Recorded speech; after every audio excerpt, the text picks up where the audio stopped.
Hello everyone, स्वागत है आप सभी का passion of history YouTube channel पर।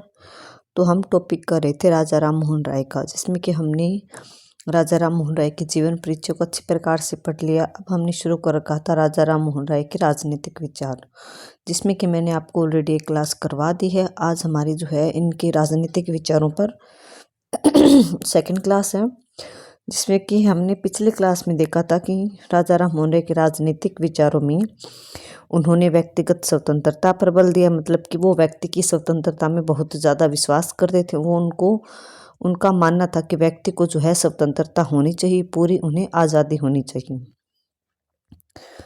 नेक्स्ट है राजनीतिक स्वतंत्रता। तो राजा राम मोहन राय जो है राजनीतिक स्वतंत्रता के बारे में भी बात करते हैं कि राजनीति में भी जो है सभी को स्वतंत्रता होनी चाहिए, चाहे वो ऊंची जाति का हो चाहे वो नीची जाति का हो, सभी जाति के लोगों को राजनीति में भाग लेने की पूरी स्वतंत्रता होनी चाहिए। वो राजनीति में जो है वो ब्रिटिश शासन को भी पसंद करते थे, इसके बारे में भी हमने पढ़ लिया है। नेक्स्ट है प्रेस की स्वतंत्रता। प्रेस जहाँ पर अखबार छपते हैं, न्यूज़पेपर छपते हैं, तो वो उसकी स्वतंत्रता के पक्ष में थे कि जो अखबार छपते हैं, छपाई खाना होता है, वहाँ पर किसी भी प्रकार का सरकार का कोई प्रतिबंध नहीं होना चाहिए, क्योंकि अगर प्रतिबंध होगा तो अखबार जो है, समाचार पत्र जो उनमें अच्छे से जो है बिना किसी रोक टोक के कोई खबर नहीं छप पाएगी। तो मतलब कि यही था इनका कहना कि प्रेस पर जो है प्रतिबंध बिल्कुल भी नहीं होना चाहिए, प्रेस को आज़ादी होनी चाहिए, जिसमें कि हर व्यक्ति जो है अपने विचारों को, कोई भी नेता है तो वो अपने विचारों को जो है अच्छी प्रकार से उजागर करवा सके अखबार में। फिर हमने इनके न्यायिक विचारों को देखा कि न्याय के बारे में इनकी कैसी सोच थी कि कैसा जो न्याय का सिस्टम है वो हमारे देश में होना चाहिए। फिर हमने यहीं तक किया था हमने इनके न्याय के सिस्टम तक। आज हम इनके शिक्षा संबंधी विचारों को देखेंगे डिटेल से। तो राजा राम मोहन राय भी जो है खुद कई भाषाओं के जानकार थे। ये हमने इनके जीवन परिचय में पढ़ा था कि राजा राम मोहन राय शिक्षा में बहुत रुचि लेते थे। उन्होंने बांग्ला, फारसी, अरबी, हिंदी, संस्कृत, अंग्रेजी आदि भाषाओं का ज्ञान प्राप्त किया था। सच में ही इन्होंने इतनी भाषाओं का ज्ञान प्राप्त किया। इनको जो है ये इतनी भाषाएं आती थी। इनको बांग्ला भी आती थी, इनको फारसी भाषा भी आती थी, अरबी भी आती थी, और अपने देश की मातृभाषा हिंदी भी आती थी। अपने देश की पुरानी जो सांस्कृतिक भाषा है संस्कृत, वो भी आती थी, और अंग्रेजों की अंग्रेजी भाषा भी इन्हें अच्छी प्रकार से आती थी। उन्होंने इन भाषाओं में अनेक निबंध और पुस्तकें भी लिखी हैं। राजा राम मोहन राय ने वेदों और उपनिषदों का, जो कि हमारे धार्मिक ग्रंथ हैं, उनका बंगाली तथा अंग्रेजी में अनुवाद किया। राजा राम मोहन राय का मानना था कि जनसाधारण लोगों के उत्थान के लिए, कि जो जनसाधारण जनता है, आम जनता है, उनके उत्थान के लिए जो है शिक्षा व्यवहारिक और उपयोगी होनी चाहिए। व्यवहारिक मतलब जो व्यवहार में आम मनुष्य के काम आ सके, उनको हर ऐसा नॉलेज दिया जाना चाहिए शिक्षा के माध्यम से, ताकि आम मनुष्य, जो आम नागरिक है भारत का, वो अपने दैनिक जीवन में उस शिक्षा का प्रयोग कर सके। उनके अनुसार भाग्य को लंबी निद्रा से उठाने के लिए शिक्षा के क्षेत्र में परिवर्तन जरूरी है। मतलब वो शिक्षा के क्षेत्र में परिवर्तन चाहते थे, ताकि शिक्षा जो है वो अच्छी प्रकार से चल सके। शिक्षा जो है उसमें अच्छी अच्छी बातों को शामिल किया जा सके, और हो सके जितना पॉसिबल हो सके सभी लोगों को जो है शिक्षा मिलनी चाहिए, या शिक्षा का जो है ज़्यादा से ज़्यादा प्रचार प्रसार किया जाना चाहिए। राजा राम मोहन राय पाश्चात्य अथवा अंग्रेजी भाषा की उपयोगिता को अच्छी तरह से जानते थे। राजा राम मोहन राय जो है अंग्रेजी के इम्पोर्टेंस को समझते थे। पाश्चात्य बोल दो या फिर अंग्रेजी भाषा बोल दो, क्योंकि राजा राम मोहन राय जो है वो अंग्रेजी भाषा का समर्थन करते थे, अंग्रेजों की, और उनका मानना था कि अंग्रेजी भाषा में जो है ज़्यादा स्कोप है आगे चलकर, और इस भाषा के माध्यम से जो है हमारा देश आगे तरक्की कर पाएगा, अन्य देशों के साथ कंपटीशन कर पाएगा। इसलिए जो है वो अंग्रेजी भाषा को अच्छा मानते थे। जब जन शिक्षा समिति के सदस्यों ने निर्णय लिया कि भारत में संस्कृत शिक्षा प्रतिष्ठानों की उन्नति के लिए स्वीकृत राशि खर्च की जाएगी, तो उन्होंने इसका तीव्र विरोध किया। मतलब कि इन्होंने संस्कृत भाषा के ऊपर जब पैसा लगाने की बात की, कि इन्होंने जन शिक्षा समिति की, मतलब शिक्षा पर अगर खर्च किया जा रहा है पैसा, तो लोगों ने डिसाइड किया, जन समिति ने, कि जो ये है आम मतलब कि जो ये राशि खर्च की जा रही है ये संस्कृत भाषा पर खर्च नहीं बल्कि अंग्रेजी भाषा पर खर्च की जानी चाहिए, ताकि ज़्यादा से ज़्यादा भारत के लोग जो है वो अंग्रेजी भाषा को या पश्चिमी देशों की भाषा को सीख सके और जो है पढ़ाई लिखाई कर सके अंग्रेजी भाषा में, और अंग्रेजी सरकार में जो है वो नौकरियां प्राप्त कर सके। तो उन्होंने तीव्र विरोध किया कि संस्कृत पर पैसा इतना खर्च मत करो बल्कि अंग्रेजी शिक्षा पर भी जो है पैसे का खर्च करो। तो इतना बहुत आपके लिए इसमें शिक्षा संबंधी विचारों में पॉइंट में। तो आई होप शिक्षा संबंधी विचार जो है इनका आपको अच्छे से क्लियर हुआ होगा। इसमें आगे भी कुछ बातें दी हुई हैं अगर आप देखना चाहते हो तो, कि राजा राममोहन राय का विचार था कि अंग्रेजी शिक्षा से ही भारतीयों को उन्नत बनाया जा सकता है। मतलब कि उनका मानना था कि अंग्रेजी भाषा से है जो भारतीयों का ज़्यादा विकास किया जा सकता है। वो अंग्रेजी भाषा को सीखेंगे, दूसरे देशों में जाएंगे, वहाँ उनको अच्छी नौकरियाँ मिलेंगी। यहाँ पर भी जो है अंग्रेजी सरकार है, अगर अंग्रेजी भाषा अच्छी जानते हैं तो अंग्रेज उनको अच्छे पद पर नियुक्त कर लेंगे और उनका जो है भारतीयों का विकास होगा। यद्यपि भारतीय दर्शन तथा धर्म से भी उन्हें बहुत लगाव था कि राजा राममोहन राय जो है अपने देश के धर्म को और अपने देश की मातृभाषा और अपने देश के दर्शन, संस्कृति, रीति रिवाजों का भी काफ़ी ज़्यादा पालन करते थे और उनसे लगाव भी रखते थे। परंतु यूरोप के देशों की बराबरी करने के लिए वे पश्चिमी शिक्षा को अनिवार्य मानते थे। यूरोप के देश कौन कौन से हो गए? जो कि पश्चिमी देश थे, जिसमें कि इंग्लैंड, फ्रांस, रूस, जर्मनी, इटली, इन सभी देशों के अगर आपको कंपटीशन में जाना है, अमेरिका साइड, तो इन कंपटीशन में जाने के लिए आपको अंग्रेजी भाषा आनी जरूरी है। इसलिए उन्होंने अंग्रेजी पर ज़्यादा बल दिया। यही कारण था कि राजा राममोहन राय ने 1817 ईस्वी में कलकत्ता में एक अंग्रेजी स्कूल तथा 1822-23 में हिंदू कॉलेज की स्थापना की। उन्होंने किसकी स्थापना की? कि कलकत्ता में 1817 में तो एक अंग्रेजी इंग्लिश मीडियम स्कूल खोला 1817 में कलकत्ता में, और फिर 1822-23 में जो उन्होंने हिंदू कॉलेज की स्थापना की। हिंदू कॉलेज भी खोला लेकिन एक इंग्लिश मीडियम स्कूल भी उन्होंने खोला।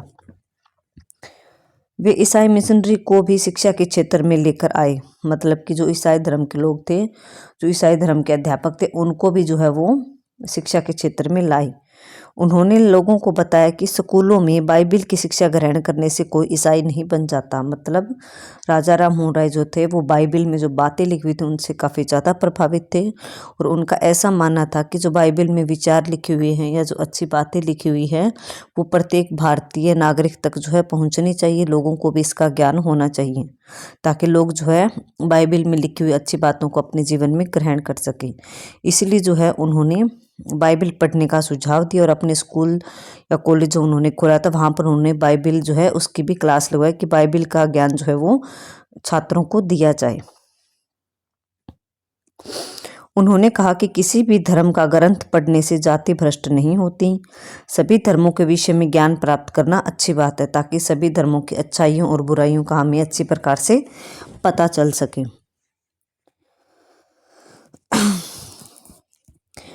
राजा राममोहन राय ने कहा कि मैंने इसमें कई बार बाइबिल पढ़ी है। बाइबिल क्या होती है? एक पुस्तक का नाम है जो कि जो है ईसाइयों की धार्मिक पुस्तक है। कुरान शरीफ पढ़ी है। कुरान किसके? मुसलमानों की धार्मिक पुस्तक है। जैसे कि हमारी हिंदुओं की धार्मिक पुस्तक भगवत गीता है, वैसे ही ईसाइयों की बाइबिल है और मुसलमानों की कुरान है।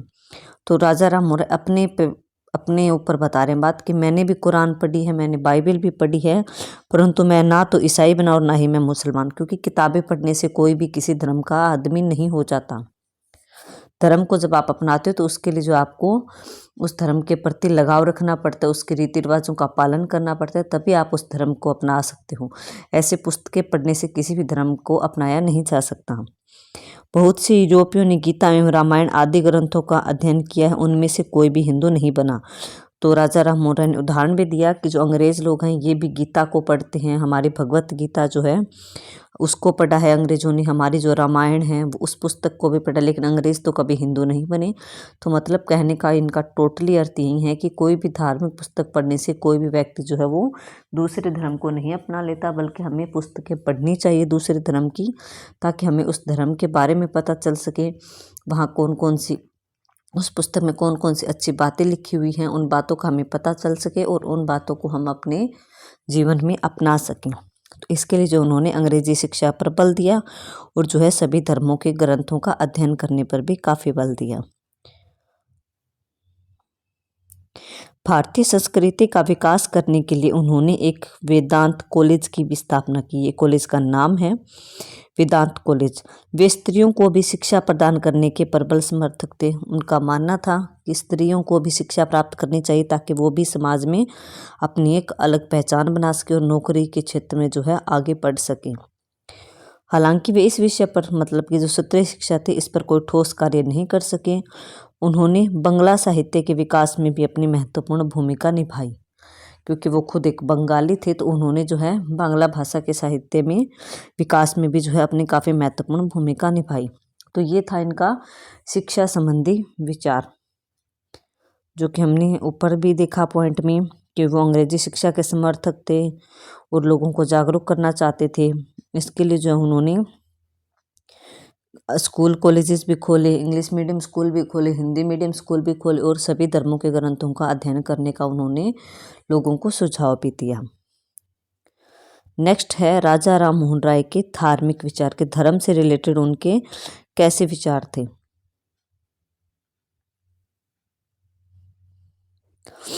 राजा राम मोहन राय की धर्म में बहुत आस्था थी। वे एक ईश्वर में विश्वास रखते थे, ना कि अलग अलग भगवानों में। सिर्फ उनका मानना था कि एक मालिक है, एक ईश्वर है जो कि पूरी सृष्टि को चला रहा है। बाकी जो है उन्होंने कभी किसी भी ये नहीं कि राम को भी पूजा की, कृष्ण की भी पूजा की, ऐसे जो है उन्होंने अलग अलग भगवानों को नहीं माना। उन्होंने अपने धार्मिक चिंतन में मूर्ति पूजा का घोर विरोध किया। उन्होंने जो है वो मंदिरों में जाकर मूर्ति के आगे हाथ जोड़ने के या मूर्ति के आगे पूजा करने के काफ़ी ज़्यादा विरोधी थे। इस उद्देश्य की पूर्ति के लिए उन्होंने ब्रह्म समाज की स्थापना की। इसके अतिरिक्त वे धार्मिक सहनशीलता में भी विश्वास रखते थे। उनके अनुसार सभी लोग बिना किसी भेदभाव के शाश्वत सत्ता की उपासना के लिए इस भवन का प्रयोग कर सकते हैं। इसमें न तो किसी प्रकार की मूर्ति की स्थापना है, न ही किसी प्रकार का बलिदान और न ही किसी धर्म की निंदा की जाएगी। तो ये किसके बता रहे हैं? ये बता रहे ब्रह्म समाज की। इस ब्रह्म समाज को आप ज्वाइन कर सकते हो जहाँ ना तो कोई प्रकार की मूर्ति पूजा की जाती है, ना ही किसी प्रकार के बलिदान के करने को कहा जाता है किसी को, ना ही किसी दूसरे धर्म की यहाँ पर निंदा की जाती है। वे किसी भी प्रकार की सांप्रदायिकता एवं धार्मिक कट्टरता में विश्वास नहीं करते थे। उन्होंने एक ब्रह्मा अथवा ईश्वर की प्रार्थना के लिए ही ब्रह्म मंदिर बनवाया था। उन्होंने एक ब्रह्मा का मंदिर भी बनवाया था। वे नैतिकता, दयालुता, पवित्रता में विश्वास रखते थे। राजा राममोहन राय जो है नैतिकता को अच्छा समझते थे, मनुष्य को दयालु होना चाहिए इसमें विश्वास रखते थे और मनुष्य को जो है पवित्र होना चाहिए मन से भी और चरित्र से भी। उन्होंने स्वयं बाइबिल और कुरान को जो है कई बार पढ़ा और वे ईसाई धर्म से काफ़ी प्रभावित थे, क्योंकि ईसाई धर्म में जो उन्हें कई बातें अच्छी लगी थी जो कि स्वतंत्रता और समानता का समर्थन करती थी। परंतु वे ईसाइयों द्वारा हिंदू धर्म की आलोचना करने पर उनकी निंदा करने से भी नहीं चूकते थे कि जब जब ईसाई धर्म के लोगों ने हिंदू धर्म की आलोचना की तब तब जो है राजा राम मोहन राय ने ईसाइयों को भी आलोचना की, उनका विरोध किया कि आप हमारे धर्म की निंदा नहीं कर सकते। किसी भी दूसरे धर्म की निंदा करना जो है वो बहुत गलत बात है। इसके अलावा राजा राम मोहन राय जो थे वो जादू टोना और यज्ञ इन सभी में भी जो है बिल्कुल भी विश्वास नहीं करते थे। इन सबको जो है वो आडंबर मानते थे, झूठ मानते थे। तो ये इनके धार्मिक विचार थे कि मूर्ति पूजा का विरोध किया, एक ईश्वर पर बल दिया, सभी धर्मों के किताबों का अध्ययन करने का उन्होंने सुझाव दिया और सभी धर्मों की उन्होंने इज्जत करने का भी सुझाव दिया लोगों को। नेक्स्ट है इनके आर्थिक विचार। राजा राम मोहन राय के आर्थिक विचार। राजा राम मोहन राय के आर्थिक विचार इस प्रकार हैं कि राजा राम मोहन राय देश में स्थायी बंदोबस्त लागू करने के पक्ष में थे। उनका विचार था कि आवश्यक है कि जमीन का जो स्थायी बंदोबस्त जमींदारों के साथ किया गया है वही बंदोबस्त जो है वो किसानों और मजदूरों के साथ देश भर में कर दिया जाए, मतलब पूरे देश में कर दिया जाए। ऐसा करने से वे सरकार के प्रति वफादार बने रहेंगे और देश की रक्षा के लिए हमेशा तैयार रहेंगे। कि मजदूर और किसानों को भी जो है उनके स्थायी बंदोबस्त मतलब ये एक सिस्टम था, लगान वसूल करने का, जो कि अंग्रेजों ने जमींदारों के साथ किया था कि जमींदारों से उन्होंने सौदा कर लिया या फिर कॉन्ट्रैक्ट साइन कर लिया कि जमींदार जो है उनको टैक्स पे करेंगे और जमींदार जो है वो किसानों से आगे टैक्स लेंगे, चाहे वो कितना भी लें, उतना फिक्स उन्होंने कर रखा था। मतलब डायरेक्ट सरकार किसानों से जो है लगान या टैक्स नहीं लेती थी, बल्कि ये जिम्मेदारी किसको दी गई थी, जमींदारों को। लेकिन राजा राम मोहन राय यहाँ पर कह रहे हैं कि सरकार को जो है किसानों से भी जुड़ना चाहिए, मजदूरों से भी जुड़ना चाहिए, ताकि वो उनसे ज़्यादा मिलनसार हो सके और वो देश के प्रति जो है वो, अगर किसानों और मजदूरों से सरकार कॉन्टैक्ट बनाए रखेगी तो वो भी जो है देश के काम आएंगे, इनका ऐसा मानना था। राजा राममोहन राय भारत के खर्च में कटौती करने के लिए सेना में कटौती को आवश्यक मानते थे कि जो सेना के ऊपर खर्चा किया जा रहा है, ज़्यादा सैनिकों को भर्ती किया जा रहा है, तो इसके लिए उन्होंने कहा कि ज़्यादा सेना की कोई ज़रूरत नहीं, इससे जो है देश का खर्चा बढ़ता है, सेना पर काफ़ी खर्चा करना पड़ता है, इसलिए जो है सेना के खर्च में कमी की जाए या फिर सेना कम रखनी चाहिए देश में। राजा राममोहन राय जो स्वतंत्र व्यापार के घोर समर्थक थे, मतलब काफ़ी ज़्यादा समर्थन करते थे कि हमारे भारत देश के लोगों को या भारतीयों को जो है स्वतंत्र व्यापार करना चाहिए, दूसरे देशों के साथ भी व्यापार करना चाहिए।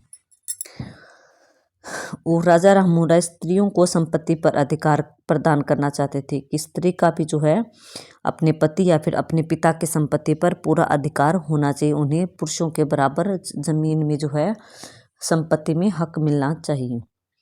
राजा राममोहन राय जो है भारत से धन की निकासी मतलब भारत से जो धन बाहर जा रहा है उसके विरुद्ध थे। अंग्रेज लोग जो थे वो भारत का धन जो है बाहर भेज रहे थे, तो उसका उन्होंने काफ़ी ज़्यादा विरोध किया।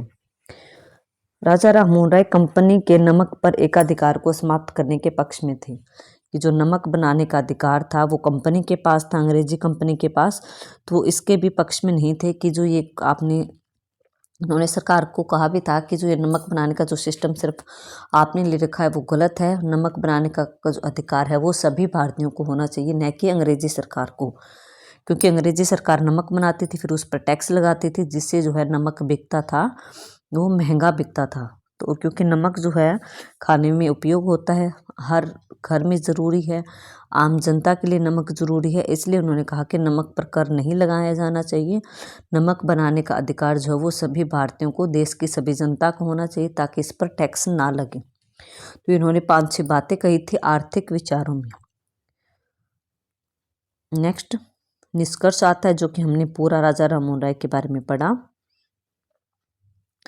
उपयुक्त वर्णन के आधार पर कहा जा सकता है कि राजा राममोहन राय आधुनिक भारत के निर्माता थे। उन्होंने अपने कार्यों से न केवल सती प्रथा जैसी सामाजिक बुराइयों के विरुद्ध कानून बनवाया, बल्कि अंग्रेजी शिक्षा का पक्ष लेकर भारतीयों को आधुनिक बनाने का उन्होंने प्रयास किया कि वो अंग्रेजी शिक्षा का समर्थन करते थे, ताकि भारतीय जो है वो आगे बढ़ सके, उनका स्टैंडर्ड भी ऊंचा हो सके।